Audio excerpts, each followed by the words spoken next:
Hi there, everyone. Welcome to an NHL algorithm update for Tuesday, October 19th, 2021. Nobody's tried to kill me yet today, so we're doing a video. We're doing a video about hockey. Let's talk about yesterday. And this file is, boy, is it really close to prime time. It's starting to work already, and we're going to discuss all the 11 games today as well and which ones we might be able to make some action on.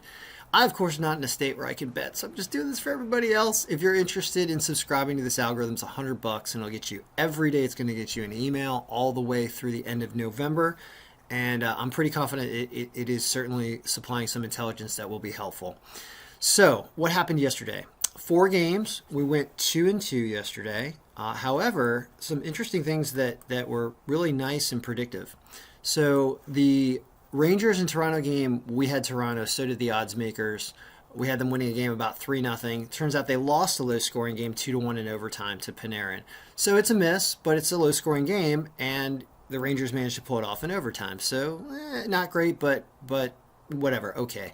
Seattle and Philadelphia is the big miss of the day. Philadelphia finally comes out and gets a win. Kraken on this long road trip, it's got to start to be wearing on them. They don't have their arena opening up until a couple weeks from now, I believe.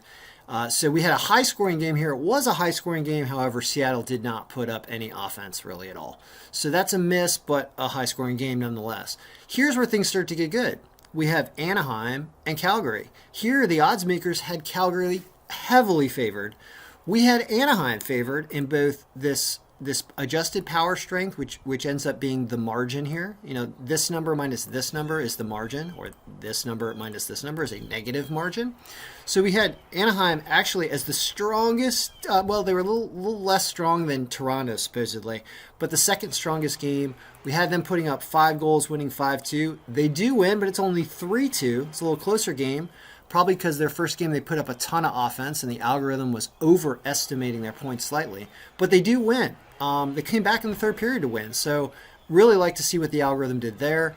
And St. Louis and Arizona, look at this. Predicted 7 goals for St. Louis. If you're an odds maker and somebody comes to you and says that a team is going to put up over 6 goals, you're like, I'll take that bet. And sure enough, they did. They did. So that worked out really well. Arizona puts up a little bit more because it's a high-scoring game, but that is just excellent right there. And so I'm happy with essentially what it did. Would you have won money betting on all these teams on the money line yesterday? You would not have, barely, I believe, but it would have been about even. But you would have done great with the over-unders, except you would have had an over here and it would have been an under. But other than that, things looked pretty good. So let's talk about today, Tuesday the 19th. There are 11 games. Not all these goalies are confirmed yet. And a few of these goalies have not started yet, and I am using the other goalie on that team's statistics. And so I actually kind of want to remove them from this list because it's not as helpful. Those are Spencer Knight making his first start for Florida. Ilya Samsonov is making his first start for Washington. Where's that game? Washington, right here. Samsonov for Washington and Korpisalo for Columbus. Those 3 are making their first starts, so their goalie statistics are from the other goaltender. Like you're looking at Vanacek's stats on Washington instead of Samsonov. This is Vanacek's 59%. You're looking at whoever the other goalie is on Columbus. I can't remember right now. And on Florida, it's Russian guy, Bobrovsky, I think, instead of Spencer Knight. So those games are a little bit off. But what else can we see from what we're seeing here? All right, and what kind of analysis can we draw from this? Well, let's take a look. So, to start off, Vancouver and Buffalo. Fairly close game. Thinks Buffalo wins this game by projected score, but they don't win it by margin. So that is an extremely close game. You probably want to take Buffalo plus 1.5 in that situation because the line won't be that awful and it's too close of a game to call by anything more than a goal. San Jose and Montreal. Slight margin for San Jose. Big projected score benefit for San Jose. Montreal has started off weak. Look at how bad Allen is. This is one of those games where I can't believe San Jose is an underdog at plus 135. Consider team goals for San Jose over 3.5. San Jose to win. Those look like fairly good wagers given that this is there's a big disparity in score anyway. But the game is in Montreal, but does home really matter all that much in hockey? That's a good question. Florida and Tampa Bay.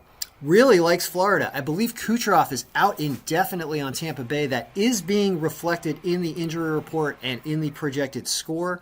And in the margin, I should say. It's actually not being reflected in the projected score, but it is being reflected in the margin, which is what creates this massive, massive favorite for Florida. Once again, an underdog at plus 105, so that looks like a good pick.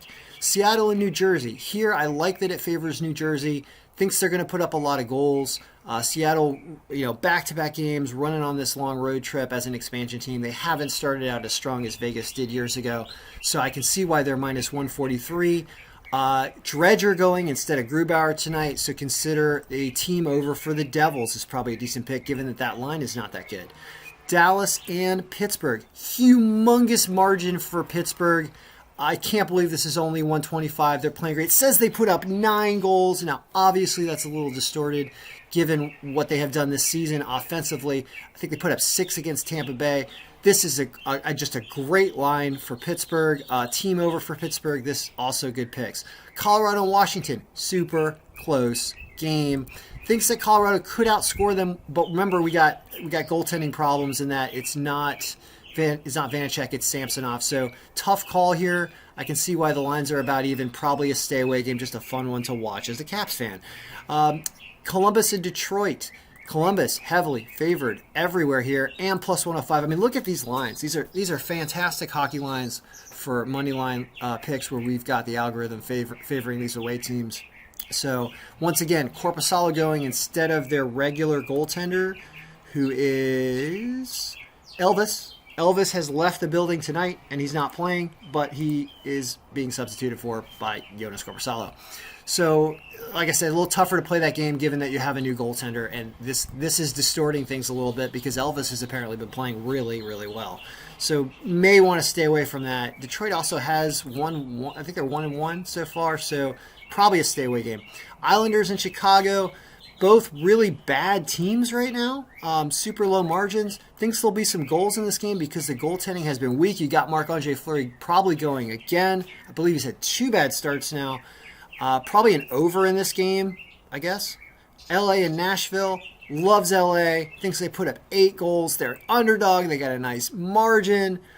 Suarez not playing well so far this season. And Nashville, I don't think, has a win this season. So it likes LA at plus. Let me look at all the underdogs.